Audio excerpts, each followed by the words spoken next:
네, 미국의 도널드 트럼프 대통령이 일방적으로 설정한 관세율을 서한을 통해서 14개 국가에 보냈습니다. 여기에는 우리나라도 포함됐죠. 트럼프 대통령은 오는 8월 1일부터 상호 관세율을 25% 부과하겠다고 엄포를 놨습니다. 당초 상호 관세 유예 시한이었던 7월 9일에서 약 3주간의 시간을 더 벌게 된 셈이죠. 이 시간 동안 우리 정부가 최대한 유리한 협상을 이끌어낼 수 있을지 지금부터 이야기 나눠보겠습니다. 함께해 주실 분들 소개해드리겠습니다. 한국외대 LD학부 박희권 석좌교수 나오셨고요. 이화여대 국제대학원 남영숙 교수, 또 경기대 정치전문대학원 백범음 초빙교수 나오셨습니다. 안녕하십니까? 네, 안녕하세요. 용감한 토크쇼 직설은 SBS 비즈 뉴스 앱과 유튜브에서 실시간으로 시청이 가능합니다. 자, 관세 시한이 7월 9일에서 8월 1일로 연기됐습니다. 여기에 대해서 트럼프 대통령은 이번엔 지키겠다고 했습니다. 트럼프 대통령의 목소리 먼저 듣겠습니다. It wasn't a change. It was August 1st. We don't change very much. Every time we put out a statement, they say he made a change. I didn't make a change. 네, 본인은 바꾼 적이 없다고 합니다. 우린 바꿨다고 생각하는데 누구 생각이 맞는지 모르겠습니다. 시장에서 이런 얘기가 있죠. 트럼프 대통령 결국 막판에 물러선다. 그래서 뭐 이거를 영어식 표현으로 빗대서 타코라고도 저희가 이야기를 한단 말이죠. 8월 1일로 관세 부과 시점이 연기될 거라고 뭐 우리 정부도 안팎에서 예상했던 부분이라고 이제 이야기를 하고 있더라고요. 어떻게 보십니까? 지금 상황 말이죠.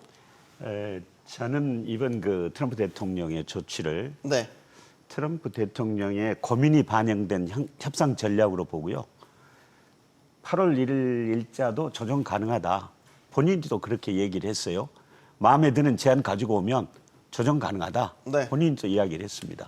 그래서 이제 그 이번 조치가 나오게 된 배경으로는 4월 2일 본인이 해방의 날이라고 그랬잖아요. 그런데 90일간의 유예 기간 이틀 전에 네. 결국 3주간의 협상 유예 기간을 더 줬단 말이죠. 네. 그거는 본인이 지금 막 그 가속화하고 있지만 관세 협상이 지지부진해요. 지금 결국 영국, 중국, 베트남 외에는 주요 무역 상대국들과의 협상이 지금 교착 상태에 빠졌고, 인도 같은 경우는 지금 뭐 보복 관세를 부과하겠다고 지금 나오고 있고, 네. 얼마 전에 끝난 그 브릭스 정상회의에서는 트럼프 대통령의 무차별적 상호 관세 부과, 여기에 대해서 아주 굉장히 강한 톤으로 비판을 했어요. 그래서 이제 트럼프 대통령으로서는 지금 지지부진한 관세 협상에 추동력을 좀 부여해야 되겠다. 그래서 벼랑 끝 전술로 나오는 거 보고 또 이 또한 조정이 가능할 것이다. 이렇게 시장은 그렇게 보고 있는 것 같습니다. 네. 그러니까 8월 1일 상호관세 부과일로 이제 연기한 행정명령 서명을 했고 그 뒤에 만찬에서 또 이것도 유동적이다. 그럼 8월 1일이 아닐 수도 있다. 좋은 조건, 협상이 잘 되면 우리 마음에 들면 그들 입장에선 8월 1일 그 이후로 또 이 얘기도 같이 내포돼 있는 거죠, 교수님. 네. 그러니까 미국 언론에서 따르면 그동안 트럼프가 말을 바꾼 게 27번이라고 얘기를 한 뭐 그걸 센 언론이 있었는데 어쨌든 이제 유예 기간을 줬다가 또 연장을 했기 때문에 신뢰가 많이 상실되고 막 시장에서도 관망세로 이번엔 어떻게 하나 보자 이런 것도 있는데 네. 또 어떻게 보면 지금 협상이 그동안 부진했던 것도 있지만 트럼프가 그동안 국내 또 대외적으로 상당히 어려운 뭐 러시아 우크라이나 전쟁도 잘 안 되고 이스라엘 사태도 잘 해결이 안 되고 또 국내적으로도 반발이 심했고 이제 그런 4월, 5월을 보냈다가 최근 들어서 상당히 국내적으로 그래도 좀 안정된 모습을 보여요. 특히 그 관세와 같이 트럼프의 상징적인 그 경제 정책이라고 할 수 있는 그 하나의 크고 아름다운 법이라는 감세법이 네. 통과가 되면서 상당히 분위기 반전이 좀 있었고 자신감도 좀 회복을 했고 그래서 그 여세를 몰아서 이번에는 교수님 말씀하신 것처럼 관세 협상의 그 새로운 동력을 려고 이제 다시 한번 이제 이런 유예를 주고 몰아붙이는 것도 있고 또 그러면서 오늘인가요 발표를 했죠. 그 반도체나 의약품, 구리 같은 데에 품목별 관세, 아주 초고율 관세를 부과하겠다. 굉장히 강하게 압박을 다시 하기 시작했어요. 네. 그래서 이제는 트럼프가 그동안은 뭐 타코라고 조롱도 받고 했었는데 다시 이제 관세 협상으로 돌아와서 이제 내가 주도적으로 이거를 끌고 나가겠다라는 좀 그런 의지를 좀 보여주는 것 같습니다. 그래서 이게 꼭 그냥 하는 얘기가 아니라 상당히 그동안 협상을 못한 나라들에는 압박으로 다가오는 것도 사실입니다. 그러면 지금 교수님 말씀에 따르면 이렇게 흐름을 보면 잠시 숨을 골랐다가 다시 지금 공세를 바짝 죄는 그런 아주 형국이 바짝 있다. 죄는 공세를 시작을 했다고 봅니다. 교수님 어떻게 보세요? 그 사실 트럼프가 강하게 말을 했다가 또 물러서고 이런 게 반복됐는데 그 이란 공격 외에는 사실은 실제로 이제 이행된 게 별로 없거든요. 그리고 이제 그 미국 상황 자체가 네. 우리 남 교수님도 말씀하셨지만 지금은 조금 안정돼 가고 있다고 그러는데 사실 물가라든가 성장률 이런 거 보면 약점이 많이 있습니다. 그래서 과연 이번에도 또 강하게 나갔지만 이런 게 계속 진행될까? 저는 좀 회의적입니다. 그러니까 이제 우리도 이런 측면에서 조금 활동할 수 있는, 그리고 우리 입장을 반영할 수 있는 공간이 좀 마련된 게 아닌가. 7월 달에서 다시 8월 달로 연장됐지 않습니까? 네. 그런 거 보면 트럼프하고 다시 또 협의를 하면 우리가 원하는 거를 조금은 얻을 수 있지 않을까. 그런 상황을 봅니다. 네. 트럼프 대통령 입장에서는 만족할 만한 성과를 이제 보여줘야 되겠죠. 자국민들한테도 이제 보여줘야 하는데 그래서 한국과 일본이 첫 타깃이 됐습니다. 서한 내용을 공개한 것도 한국과 일본이었어요. 왜 그럴까 생각해 보면 이거를 뭐 이 속된 표현인데 만만해서 이렇게 생각한 것인가? 가까운 우방국이라고 해서 협상의 어떤 효과를 높이기 위한 전략적 선택인가? 어떻게 보십니까? 저는 그 한일을 꼭 집어가지고 우선 타겟으로 삼은 것은 트럼프 자신의 고대 협상 전략에서 나왔다고 봅니다. 네. 왜냐하면 한국과 일본은 상징성이 있습니다. 우선 한국과 일본은 공이 미국으로서는 대규모 무역 적자를 유발하고 있는 나라거든요. 작년의 경우 한국에 약 660억 불이고 일본의 경우에는 685억 불을 무역 적자를 기록했어요. 미국이. 네.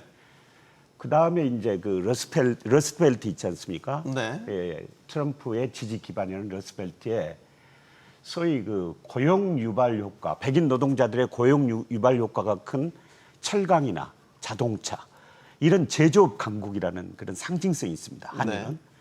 그다음에 이제 한국과 일본은 또 안보를 미국에 의존하기 때문에 보복 관세 부과 등 보복 조치를 취할 가능성이 적다고 판단한 거예요. 네. 그래서 상징성이 이 큰 두 국가를 내세워서 소위 관세 협상의 추동력을 확보하겠다 하는 그런 협상 전략에서 나온 것이 아닌가 이렇게 생각하고 있습니다. 네. 어떻게 보십니까? 우리나라와 일본 이게 외교적으로 먼저 어떤 분이 말씀해 주실지 모르겠는데 외교적으로 약간 결례 아닌가요? 이게 저희의 동의를 구한 것도 아니고 이렇게 본보기처럼 마치 이렇게 서한을 공개한다는 게 적나라하게 공개했잖아요. 괜찮은 건가요, 외교적으로? 그 통상적인 예는 아니죠. 그러니까 이게 이 부분이 트럼프 대통령 자체가 그러니까 이제 좀 이단하고 하는 방식이 사학가적이고 외교적으로 하는 건 아닙니다. 그런데 이제 이런 게 이제 효과적이라고 보는데 본인이 그걸 보시겠죠. 그럼 왜 일본하고 한국에 대해서 이렇게 하느냐? 우리 박 교수님 말씀하신 대로 두 나라가 굉장히 미국의 안보를 의존하고 있고 좀 미국의 약점을 보이고 있는 거죠. 그런 측면이 있고 또 하나는 이제 상당히 무역 액수가 많고 또 거기다가 또 플러스해서 무역 흑자도 비교적 많고 일본이 683억 불, 한국 660억 불인데 이 정도면 규모도 많고 하니까 한국하고 일본을 압박하면 그러면 다른 나라한테 하나 본보기가 되겠다 이런 판단을 한 것 같습니다. 네. 그 내용들도 보면 영어식 표현인지 모르겠지만 우리 입장에서 참 뭐라 해야 될까 불편한 내용들이 많이 있더라고요. 25% 최소한이야. 만약에 이거에 반항이 보복관세하면 그만큼 우리도 더 보복관세 더 할 거야. 막 이런 식의 내용들도 네. 있더라고요. 네. 그 14개 나라에 보냈다고 하는데 내용은 동일하고요. 네. 대통령이나 총리 이름만 바뀌어서 이제 우리한테는 이제 이재명 대통령 이제 그런 앞으로 식으로 보냈죠. 대통령 대 정상 대 정상으로 보냈는데 어쨌든 그 미국이 4월 2일 날 해방의 날을 선언하고 관세를 부과한 이후에 그 초반부터 5개 나라를 우선 협상 대상국으로 삼았었어요. 네. 다시 그때 기억을 떠올리면은 그게 이제 한국, 일본, 영국, 호주, 인도. 네. 그러니까 이제 미국의 우방국 전통적인 동맹국이면서 우방국들이군요. 상대적으로 미국의 중요한 무역 상대국일 수 있는 나라로 해서 이런 나라를 먼저 공략해서 여기 협상을 하고 다른 나라들이 참여하도록 하는 이제 이런 전략이었는데 네. 사실 영국밖에 안 됐죠. 지금 박 교수님 말씀하시는 것처럼 인도는 이제 후반에 가서 참 어려운 상황에 있고 그래서 한국과 일본을 다시 재정비하는 거죠. 다시 이제 한국과 일본을 타겟으로 하는 거고. 지금 말씀하셨던 것처럼 미국의 큰 무역 적자를 가져다 주고 또 우린 이 두 나라가 대미 그 수출 의존도가 워낙 높기 때문에 그리고 제조업이 강국이기 때문에 한편으로는 우방국이고 안보 우선화했기 때문에 다루기 쉬운 나라. 네. 일 수도 있지만 또 한편으로는 어쨌든 협상이 이루어지면 협상의 가시적인 성과를 미국 국민한테 보여줄 수 있는 나라. 이제 그런 거라고 생각해서 하는 거고 어쨌든 그동안은 일본은 7월 20일에 있는 참의원 선거 때문에 계속 협상 양보하기를 주저해서 협상이 늘어진 것도 있고 네. 우리도 국내에 그 새로운 정부가 출범하고 그러는 국내적인 정치 상황 때문에 계속 늘어진 게 있기 때문에 네. 이제는 당신들 두 나라가 이제는 앞서서 나가서 해야 된다라는 그런 메시지를 보내는 거라고도 생각을 합니다. 그 관세율의 그 기준이 뭔가요? 이제 우리는 애초 4월 2일에 발표됐던 25% 관세 똑같이 적용됐지만 일본은 1%포인트 올랐고 또 다른 나라들은 예를 들면은 미얀마, 라오스 뭐 이런 나라도 내린 국가도 있고 죄송합니다. 캄보디아군요. 캄보디아. 네, 내린 캄보디아. 국가들도 있고. 그러니까 왜 내렸고 왜 올렸는지 기준이 뭔지를 별도 설명하지는 않았는데 짐작도 잘 안 가요. 그러니까 무슨 이유 때문인 건지 기준이라는 게 있을까요? 아마 미국 행정부 직원들도 논리적으로 설명하기가 어려울 겁니다. 근데 이런 건 논리적으로 설명이 돼야 되는 거 아닌가요? 상대방한테도 이게 납득을 시켜야 될 거 아닙니까? 왜 이 정도의 관세가 부과가 됐고. 그 이제 트럼프 대통령의 이게 협상 스타일이라는 것이 최대한 압박을 해서 네. 가능한 한 최대치의 이익을 뽑아낸다는 거기 때문에 이런 그 협상 과정에서 논리성을 찾는다는 게 조금 무망한 일이라고 생각을 합니다. 네. 네, 교수님. 그 트럼프가 굉장히 거칠고 좀 최대한 압박 같은 이제 그런 식으로만 협상을 하는 게 주이긴 하지만 또 네. 나름 계산을 많이 하는 스타일이긴 아, 해요. 그래요? 이 계산식이 우리가 있어요? 보기에 여기에? 그러니까 이게 이거를 돌려서 그 이전 4월 20일 관세율과 지금의 관세율 이렇게 보면 네. 나름 그동안 이 상대국이 얼마나 미국 말을 잘 들어왔는지 협상에 따라왔는지 점수를 매겨서 네. 그거에 따라서 차등적으로 어느 나라는 좀 올리고 낮추고 이제 그런 것들이 보여요. 네. 예를 들면 일본 같은 경우 상당히 잘하리라고 생각을 했는데 그리고 어쨌든 한국보다 일이 낮은 24%를 처음에 했었는데 네. 이게 잘 안 되고 있잖아요. 아, 그럼 1%포인트 그러니까 이제, 올린 건 네. 페널티를 준 거군요. 페널티를 준 거죠. 말을 한국은 안 이제 들어서. 뭐 그동안 정치 상황이 있으니까 그대로 25% 가고요. 네. 그런데 이제 캄보디아 같은 경우는 굉장히 낮췄어요. 그 46%에서 36%로. 네. 캄보디아 같은 경우는 그 나름 열심히 했어요, 협상을 그동안. 그래서 7월 4일에는 뭐 그 무역 협정에 대한 기본 틀이라는 걸 서로 발표하기도 했어요. 그러니까 상당히 열심히 했어요, 이런 나라들은. 그래서 그런 나라들은 낮춰주고 확 낮춰줬고 미얀마나 라오스도 조금씩 낮춰줬어요. 네. 근데 이런 나라 같은 경우는 꼭 그렇게 협상을 잘했다기보다는 워낙 빈국이기 때문에 이런 나라들한테 조금 낮춰주면서 열심히 좀 해보라 이런 당근을 좀 주고 일본한테 1%를 올렸고 똑같이 1%를 올린 나라가 말레이시아예요. 네. 말레이시아도 24에서 25% 올렸는데 마찬가지로 말레이시아가 좀 협상이 지지부진한 상황이었습니다. 거기도 페널티를 준 거죠. 그러니까 이런 식으로 약간 그 보면은 그걸 받은 나라들이 알 거예요. 왜 네. 우리가 높아갖고 날아갔고 이제 그래서 어떤 차등적인 그 관세율을 적용하면서 좀 열심히 하라라는 그 유인책을 주는 당근과 채찍을 네. 병행하는 좀 그런 협상 전술이라고 생각을 합니다. 그건 이제 미국 입장, 네. 미국 생각인 거고 이게 효과가 있겠어요?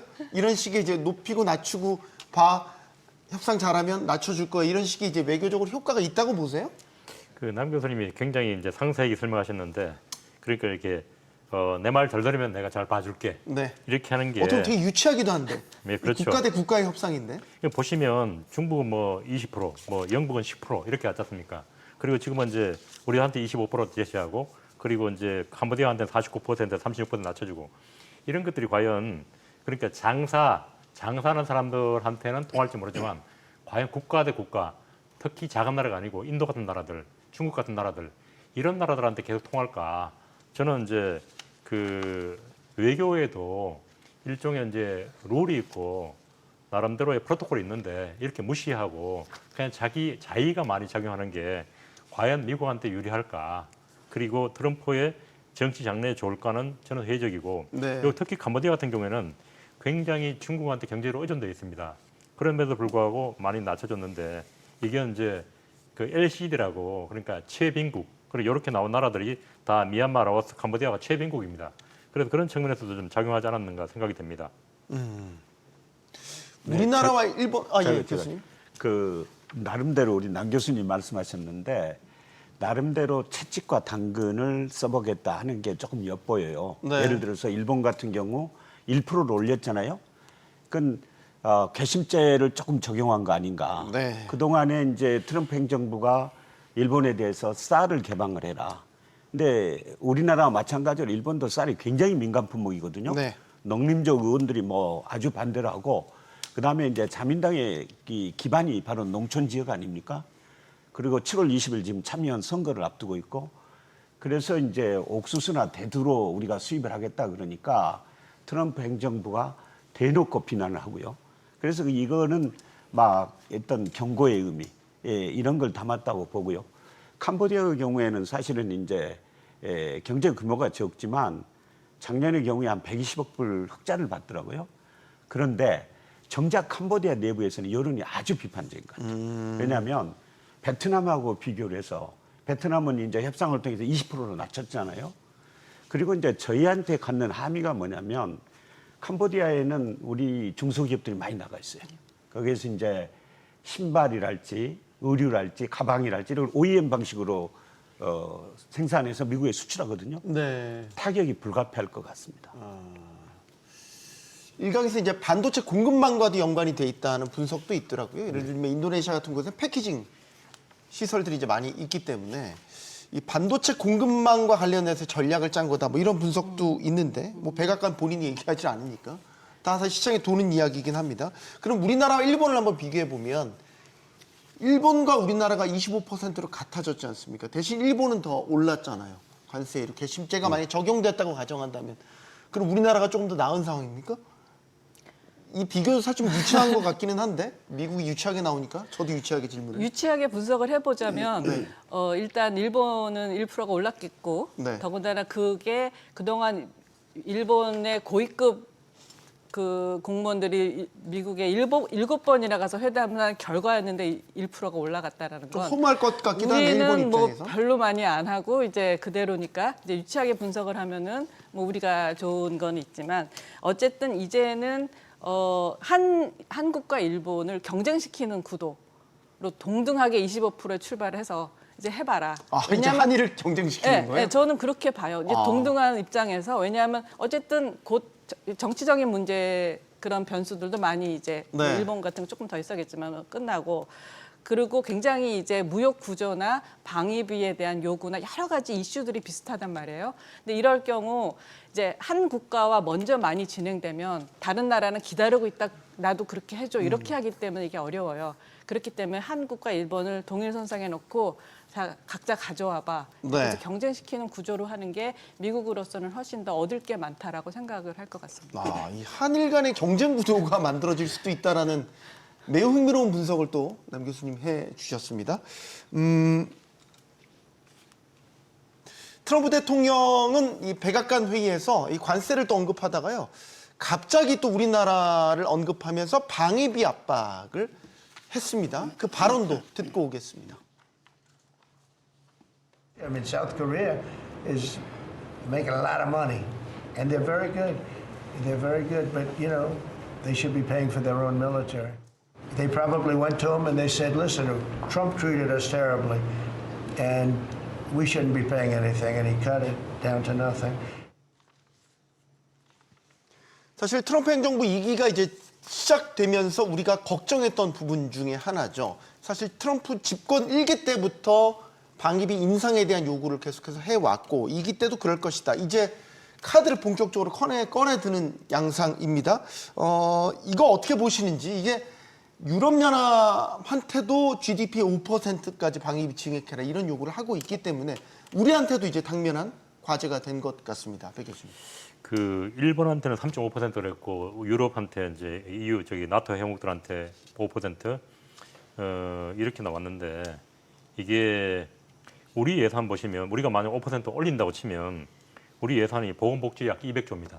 그리고 이제 교육에 한 100조, 그리고 국방에 한 60조 좀 넘는데, 네. 이게 만약에 5% 올라간다. 그러면 1,000억 불, 두배 올려야 돼요. 1,000억 불 정도 수준입니다. 그럼 우리는 어떻게 해야 되느냐?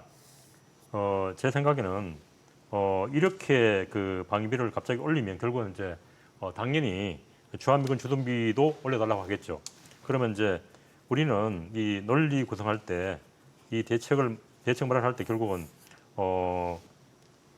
우리 방위 산업과 관련되는 부분에, 그러니까 산업 그 부분에 많이 투자하는 조건으로 이렇게 협의하면 되는 거 아닌가 생각되고요.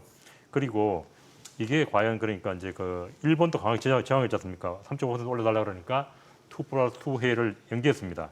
그만큼 우리도 일본도 그렇게 나가고 있는데 우리도 일방적으로 들어주는 것보다는 조금 이제 시간을 두고 점차적으로 먼저 이제 뭐 관세 협상도 하고 그러면서 하는 게 낫지 않는가. 갑자기 두 개를 같이 투트랙을 하는 것보다는 약간 시차를 두고 하는 게 우리한테 좀 좋게 되는 거 아닌가 싶습니다. 하나씩 정리를 좀 해보죠. 지금 방위비 증액을 우리한테 요구를 한다면 이거는 예를 들면 주한미군 비용의 부담을 우리한테 더 크게 져라라는 의미인 건지, 아니면 주한미군 감축까지도 시사를 하는 건지 구분해서 좀 살펴봐야 될 필요가 있을 것 같은데. 네. 이렇게 듣겠습니다. 우선 저는 트럼프 대통령의 이제 협상 전략과도 연결이 되고, 그다음에 이제 주한미군 문제는 아주 매우 복잡합니다. 예를 들어서 주한미군 철수를 요구할 수가 있고, 또 주한미군의 역할 확대, 예를 들어서 이게 전략적 유연성하고 연결이 되거든요. 네, 네. 그래서 일단 그 말씀하신 대로 나토 동맹국들이 GDP의 5%로 이제 국방비를 인상하겠다는 것은 우리에게도 부담으로 작용을 할 거예요. 또 트럼프 대통령으로서는 계속해서 압박을 해올 것으로 생각이 됩니다. 네. 그러니까 저희로서는 트럼프 대통령의 좀 인식을 바꾸는 노력이 필요하다. 왜냐하면 나토 동맹국들이 방위를 위해서 미국을 이용한다. 또 캠페인 때 그랬지 않습니까? 한국은 현금 인출기다. 100억 불로 방위 분담을 올려라. 그런 인식이 작용하고 있거든요. 네. 그런데 이제 저희가 볼 때는 지금 미중 전략 경쟁하에서 우리 한국의 전략적 가치가 커지고 있고, 지금 평택에 있는 험프리스 기지라는 게 미국이 해외에 가지고 있는 최대의 기지입니다. 네.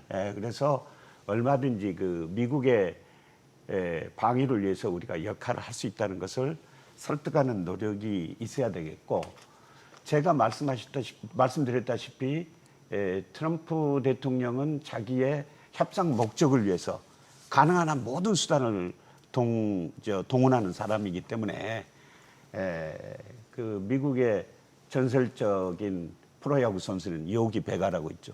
요기 베라라는 사람이 끝날 때까지는 끝난 게 아니다.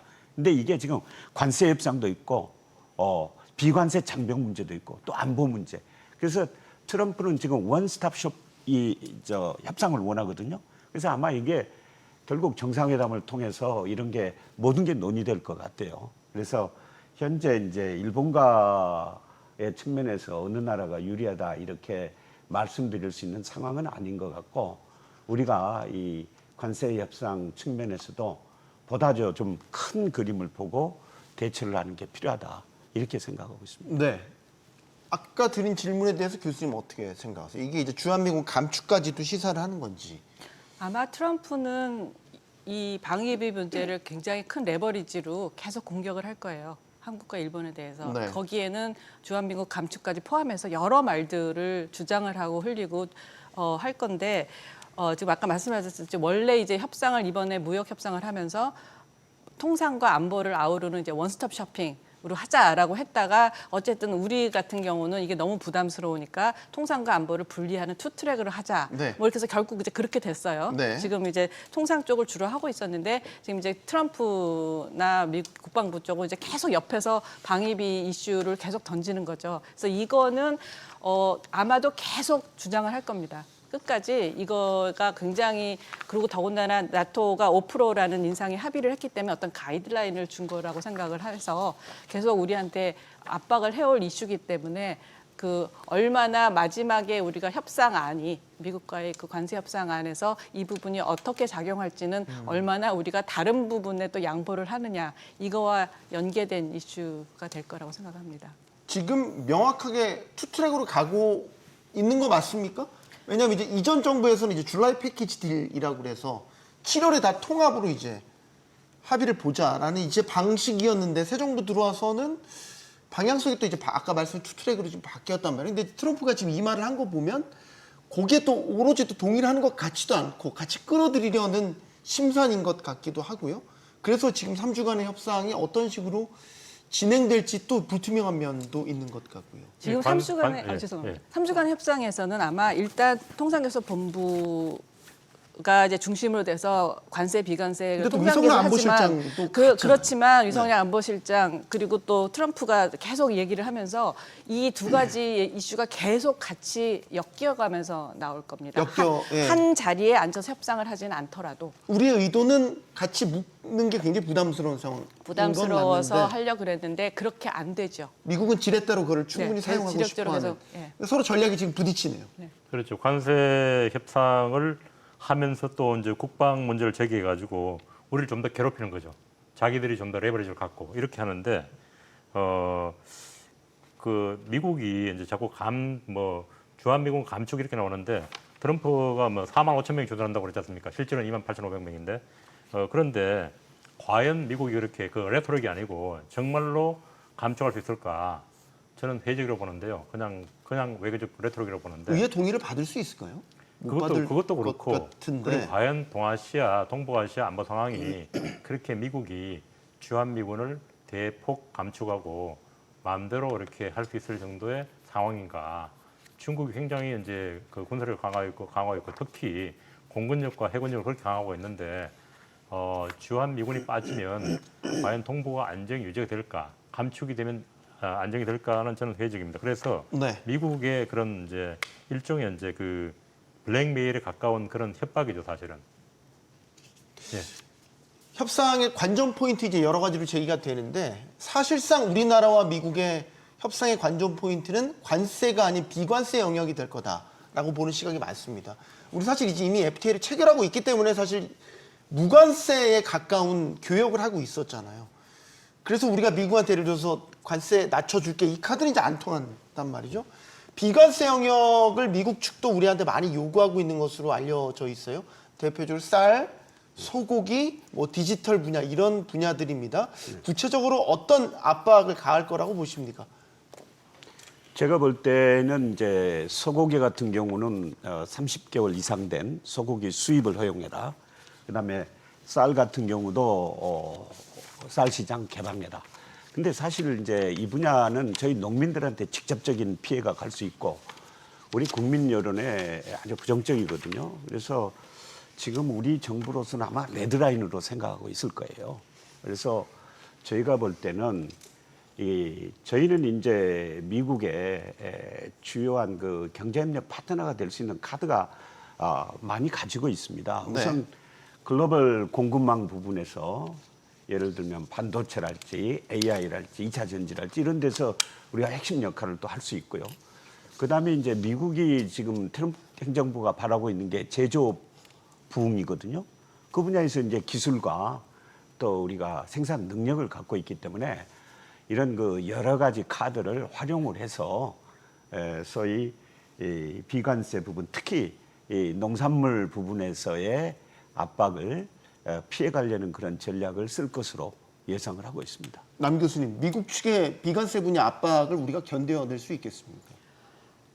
지금 소고기 문제도 그렇고 네. 이제 그거와 같이 이제 세게 들어오고 있는 게 그 온라인 플랫폼법이나 그렇죠. 네. 망사용로 시작. 굉장히 뭐 지도 반출 이런 문제들. 구글의 정밀 지도 반출 요구. 네. 이렇게 디지털 우리로 보면은 디지털 주권과 관련된 여러 분야들도 그동안 미국 기업들이 세게 요구를 해왔고 이번에도 계속 미국이 이제 요구를 하고 있다 그래요. 그래서 어쨌든 소고기 이슈 그리고 디지털 분야에서 그런 그 규제들에서 어떻게 우리가 해줄 수 있는 게 있는가. 이런 이슈들은 계속 나올 것 같고요. 특히 소고기 이슈는 워낙 우리가 민감한 이슈기도 하고 사실 30개월 이상 이렇게 수입을 하면 미국산 소고기에 대해서 워낙 그 신뢰가 떨어져서 오히려 미국산 소고기 전체를 소비를 안 할 거라는 식으로 사실 얘기를 해야 되는데 네. 어쨌든 미국은 계속 협상 전략상 방위비 문제, 소고기, 특히 이제 일본의 같은 경우는 쌀 이렇게 그 나라의 가장 아킬레스건이 될 수 있는 아주 여론에게 민감한 이슈들을 계속 압박을 할 거란 말이에요. 네. 그러면서 미국이 챙길 걸 챙겨갈 거기 때문에 이 비관세 장벽 이슈는 아마 끝까지 계속 주장을 할 텐데 이 중에서 이제 어느 부분을 그래도 우리가 좀 들어줄 수 있는지는 우리 내부적으로 아마 우선순위를 정하고 있을 거라고 생각은 해요. 베트남을 이제 타결을 지은 베트남 사례를 보면 일부 개방했어요. 결국 압박에. 근데 우리한테도 이제 그 압박이 이제 똑같이 적용된다고 한다면 우리가 이제 그거를 무마시킬 카드가 뭐가 있을까? 그 베트남 같은 경우에는 이제 그 미국은 미국 상품 무관세, 베트남산은 20% 이렇게 된 거 아닙니까? 그걸 보면서 제가 이제 과거에는 미국이 그 사실 베트남산을 무관세로 받았는데 그만큼 세상이 바뀌었고 그리고 우리가 사실 이제 이런 미국하고 이야기할 때 우리 이미 우리나라 제조업들이 많이 미국이 원하는 대로 많이 갔거든요. 삼성, 현대, SK는 많이 갔어요. 그래서 미국 제조업의 그 부흥이 기여하고 있는데 또 이런 거는 그러니까 이제 소고기, 쌀 이런 건 또 이중적인 또 우리한테 이중적인 부담이고 이중적인 요구란 말입니다. 네. 그래서 이런 이야기 할 때 물론 우리가 어떻게 얼마만큼 양보할 수 있을까를 미리 계산해야 되겠지만 이런 분야에 대해서 우리가 지방 소매를 감수해가면서까지 많은 기업들이 울산에서 창원에서 여수에서 빠져나가고 있거든요. 네. 그리고 또 이제 우리 그 조선업에 대해 상당히 기여할 수 있고 이런 측면을 봤을 때 우리가 양보할 수 있는 부분과 우리가 이미 기여한 부분에 대해서 충분히 미국에 설득을 설명을 하고 설득을 하면 조금 낫지 않을까 그런 판단이 듭니다. 품목별 관세는 어떻게들 전망하십니까? 이제 품목별 관세 다 정해진 건 아니지만 철강은 이미 50%, 자동차 25%, 우리한테 되게 중요하다고 이제 여겨지는 반도체 아직 결정 안 됐고 의약품 아직 결정 안 됐습니다. 근데 아마 지금 검토하고 있다니까 곧 나오겠죠. 다 우리 수출 주요 품목들이고 우리 부가가치 상당히 높은데 이 부분들이 관세 영역으로 묶이게 되면 타격이 상당히 클 것 아닙니까? 우리가 품목별 관세 낮춰달라는 요구를 한 것으로 지금 전해지고 있죠. 미국이 우리의 요구를 들어줄지는 모르겠습니다. 어떻게 전망하십니까? 남 교수님 먼저 듣겠습니다. 네, 우리나라로서는 상호 관세도 중요하지만 이 우리나라 수출 대미 수출의 자동차, 철강, 반도체 이렇게 품목별 관세가 부과되는 게 대미 수출의 40%나 차지를 해요. 네. 그렇기 때문에 우리로서는 품목별 관세가 굉장히 중요하고 지금 우리 정부 협상단도 계속 이제 그거를 미국한테 강하게 얘기를 하고 있다 그러는데 어쨌든 미국하고 일본하고 협상이 계속 이렇게 어려워졌던 이유 중에 하나도 미국은 자동차 관세, 품목별 관세를 내려달라고 아니면 폐지를 해달라고 하는데 미국은 절대 할 수 없다 이렇게 하고 있거든요. 미국은 계속 품목별 관세는 그 협상의 대상이 아니다라고 얘기를 하면서 레버리지를 계속 가져가려고 해요. 그거에 그 예외는 영국과의 협상 결과죠. 영국하고 할 때는 뭐 자동차, 철강, 그러니까 철강에 대한 관세는 폐지해주고 네. 자동차에 대해서는 한 영국산 자동차가 미국으로 들어가는 그 정도까지는 쿼터로 한 10% 정도 낮춰주겠다. 그래서 영국은 예외적으로 해줬어요. 하지만 영국은 뭐 미국이 흑자를 보는 나라고 워낙 우방국이기 때문에 이제 그렇게 협상을 했는데 과연 일본과 한국에 대해서 이 품목벌 관세를 양보를 할까 굉장히 어려운 협상이 될 것 같지만 우리로서는 가장 중요한 받아내야 하는 그런 협상이 결과가 될 거고 이제 그렇기 위해서는 결국은 우리가 뭘 줄 수 있는가 이거를 받아내기 위해서는 우리가 뭘 줄 수 있는가라는 것이 중요한데 이번에 통상교섭본부장이 미국으로 가면서 이제는 우리도 랜딩 존을 어쨌든 찾아야 될 시간이다. 이제 그 전반적인 협상의 그 방향들을 찾아야 될 거라고 하면서 네. 지금 우리가 미국에 줄 수 있는 걸로 가져간 게 그 미국산 원유나 LNG 수입을 늘리는 거. 네. 그러니까 어쨌든 무역 적자를 줄여줘야 되니까 미국에 이제 그러는 거 하고 어쨌든 미국산 농산물을 수입을 계속하라고 요구를 하는데 이게 참 마땅치 않거든요. 쌀도 그렇고 소고기도 그렇고 그러니까 지금 뭐 미국산 사과를 수입할 수 있는 방법을 검토하고 있다 그래요. 우리는 한 번도 미국산 사과를 수입한 적이 없고 어쨌든 이런 식으로 기존의 영국이나 베트남이나 뭐 중국도 그렇지만 어쨌든 미국과 협상 결과를 내온 나라를 보면 미국산을 수입을 많이 해주는 거를 찾아야 돼요. 네. 그게 항공기가 됐던 대두 옥수수가 됐던 네. 그래서 우리도 일단은 그런 것들을 찾아서 미국한테 주는 그런 거를 협상 안으로 지금 제시를 하려고 하는 것 같습니다.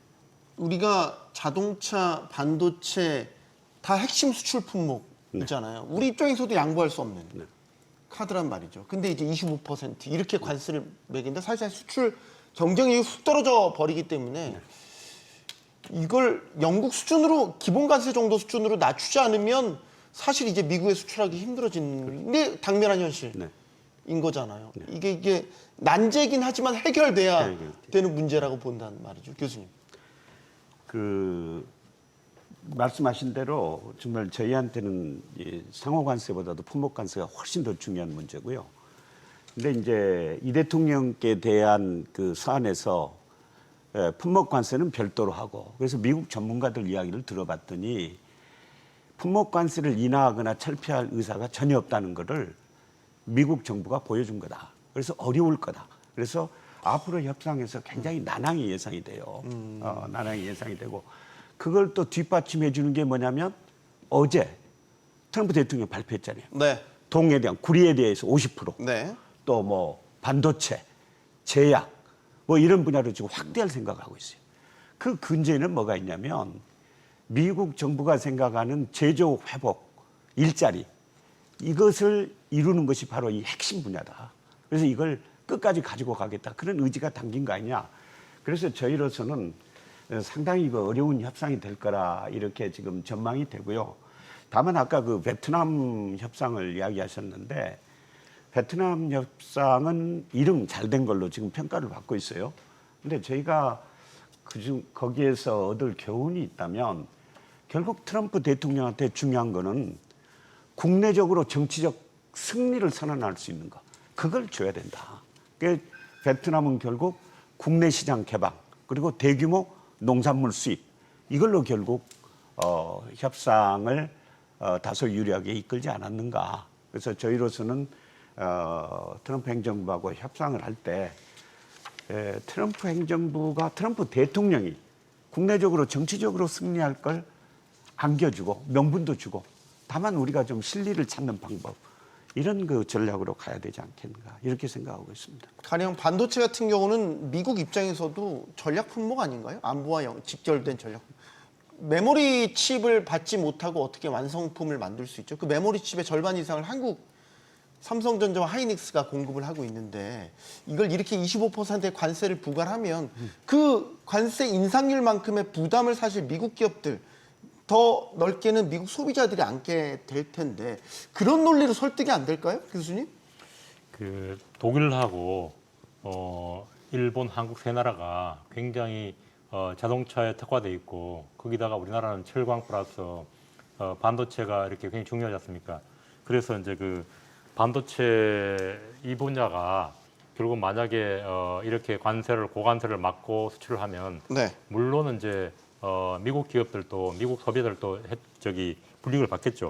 그런데 이런 걸 감수하고 미국이 자동차, 철강, 반도체 이런 데 대해서 품목별 관세를 높이 책정하겠다고 하는 거는 결국은 이제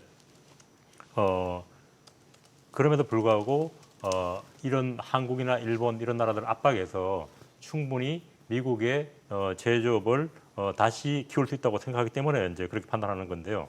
그래서 두 분이 말씀이니까 남 교수님이나 우리 박 교수님 말씀대로 우리가 뭐를 줄 것인가, 그리고 우리가 뭐를 줘야 미국의 정책 승리를 선언할 수 있는 그런 품목이 요율이 되고 품목이 될 것인가, 그를 잘 고려해서 판단을 하고 미국이 제시하면 그래도 우리의 피해를 줄일 수 있지 않을까, 그런 생각이 듭니다. 네.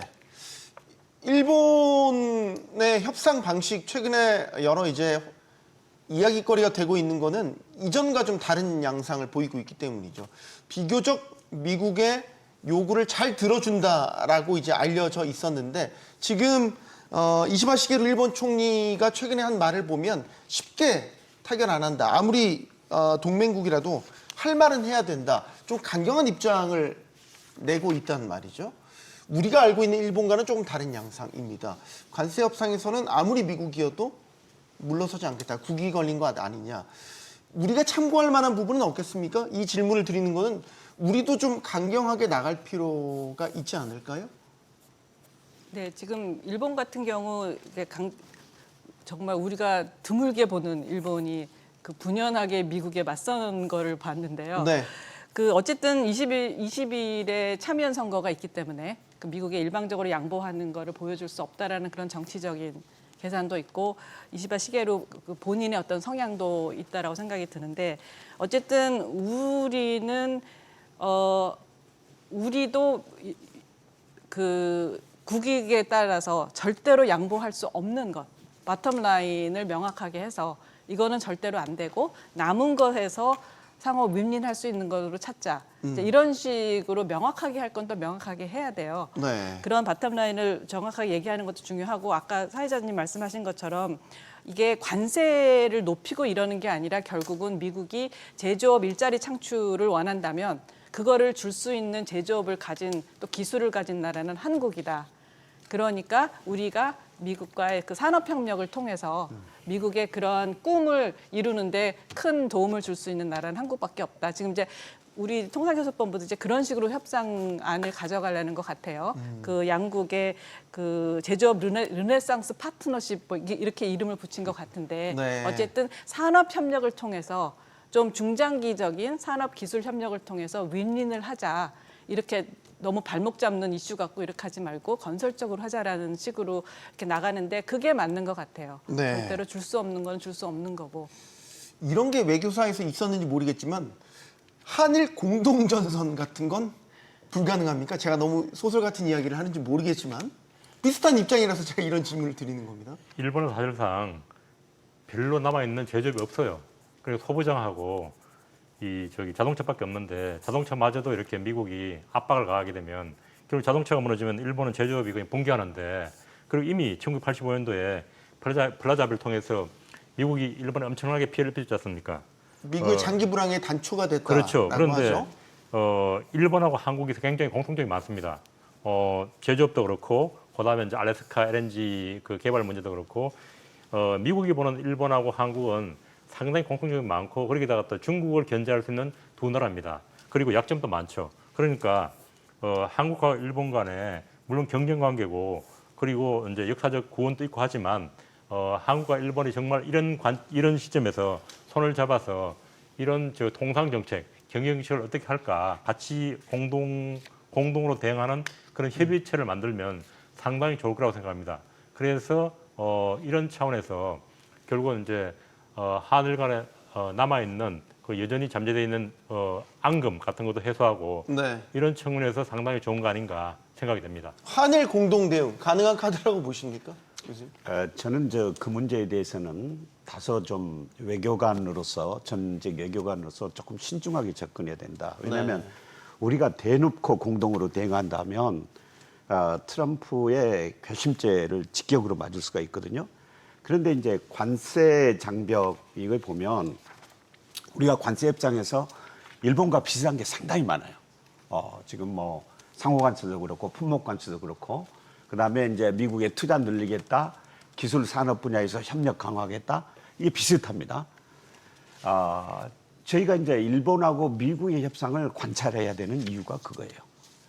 그다음에 이제 안보 분야에서 우리가 북한의 비핵화랄지 또는 한미일 삼국 간 협력이랄지 이런 데서는 또 이해관계를 갖춰요. 그래서 양국 간의 이해가 일치하는 분야에 있어서는 공조를 통해서 서로 협력에 갈 수 있지만 노골적으로 우리가 동맹을 결성을 해서 할 수 있는지에 대해서는 조금 더 신중하게 접근을 해야 되겠다 이런 생각이 들고요. 한 가지 우리 사회자님도 말씀하셨는데 우리가 이제 미국에 대해서 어떻게 이렇게 대응해야 되느냐 중요한 거 한 가지는요 시간 문제입니다. 우리가 지금 3주간을 이제 확보를 했거든요. 네.